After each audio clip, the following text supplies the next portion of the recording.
I hear the comments, and I hear the same thing over and over again. So we decided to put a course together. The best approach to losing body fat with whole body vibration.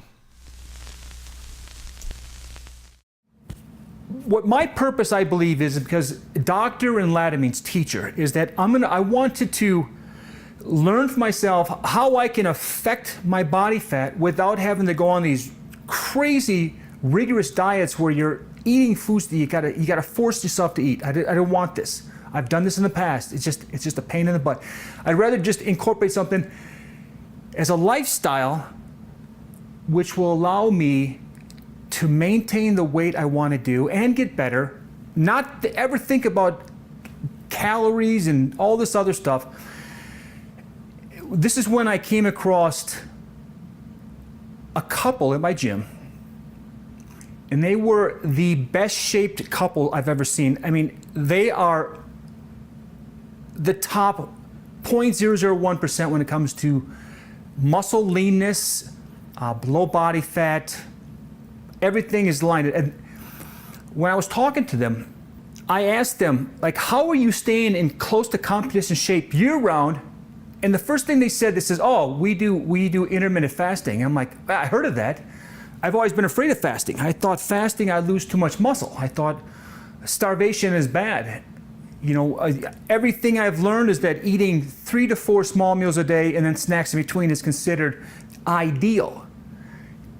But it's not. Here's the thing. Our body has systems built in, and I mentioned this earlier I mentioned this more in the course, but this is just kind of to get you on the ground and start running.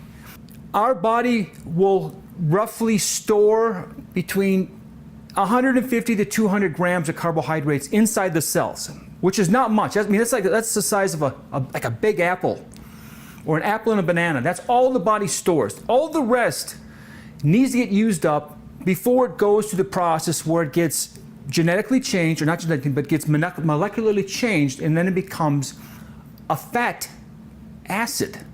It goes from an amino acid to a fatty acid by doing some modification that the body can store that as body fat. Now, here's the thing. We eat food. We have something in our mouth that's called amylose. It helps break apart starches. Our saliva breaks apart starches. The acid in our stomach breaks apart meats. Like it turns them into amino acids. It breaks them into proteins. Okay, our bodies digest the food. All this is going on as we're eating. Chew food, acids break it apart even further, is divided into even smaller parts, goes through the intestines to the bloodstream. That's where it's carried to the body parts that finish the job and help reformulate new body cells, new things, new energy sources, stuff of this nature. Okay. We can store an unlimited amount of calories, and it's not unlimited, but we can store a lot of fat, but we can barely store any carbohydrates. Now the thing is that the fat that we store on our bodies is for famine.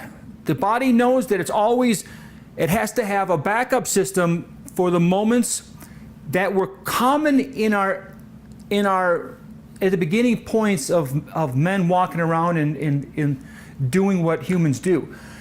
We had an emergency system which was fat deposit, fat utilization, which is called ketones, is where we are constantly holding on to energy for those times where you might go 3, 4, 5 weeks without eating. There's times in the winter times where, like bears and squirrels, where food becomes so hard to get that you go without eating for long durations of time. This is why our body stores fat.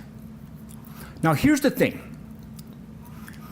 You have windows, like say you start eating, your body starts breaking apart the food.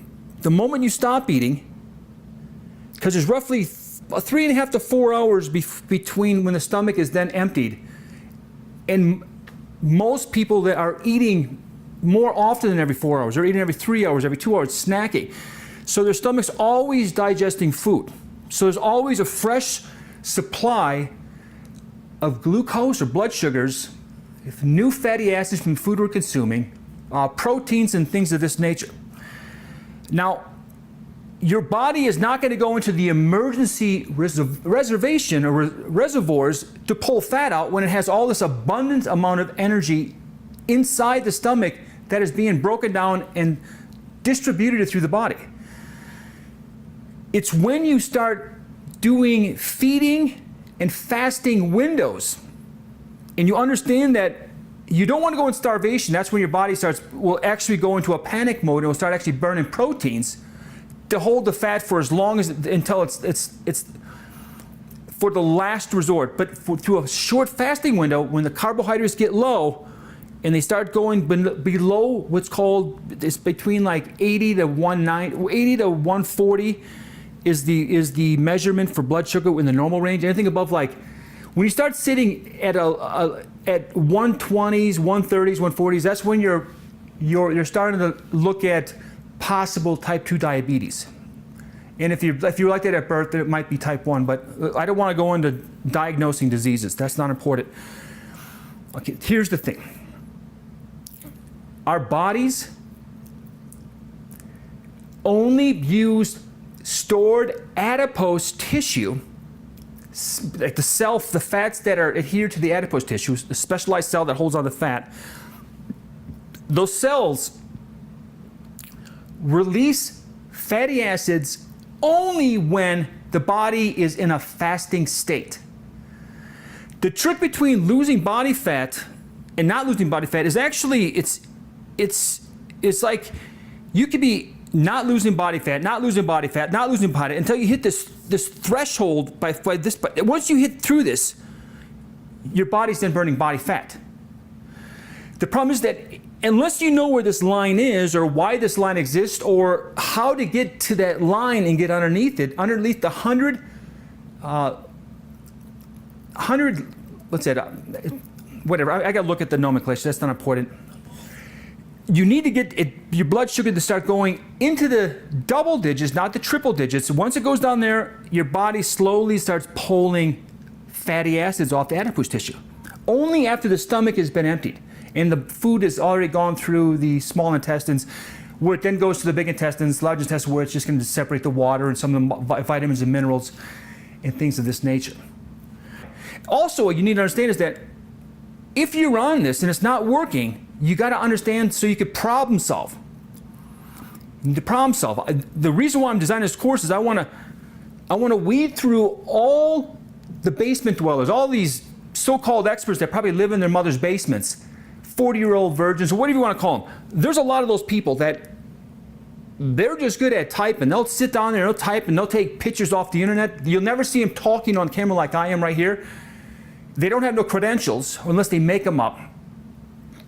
I'm going to weed through all the real and not real, all the facts and fiction, and I'm going to put together stuff that I found, share it with you, and I guarantee you're going to get results. I guarantee it. Because you're utilizing the systems for exactly why they were produced, why they were made, why we have these fat storage in the first place, why our bodies burn fat, how it burns fat, how glucose plays a role in this, and how important fat really is in the diet. We're not getting enough good fats. I mean, all the fat the fat we're getting is just poor quality fats, but yet our body is almost built of fat. Our brains are all fat. Our cells are lined with cholesterol. Our brains are filled with cholesterol. All that white matter is cholesterol. It's fat. Which I can't tell you how important it is. Eating good fats, understanding that carbohydrates should be controlled to a minimum. Try to choose carbohydrates that are not white, and we'll cover this later. Don't worry. I'm just trying to get you filled in so that maybe it will strike a little bit of motivation, will get you going, give you a little bit of hope so that you don't feel like you wasted your time and energy and money on this course. So this right here is an introduction. I know it's long-winded. I just want to emphasize why this is important. Dr. Mike, thank you. Okay, let's get started.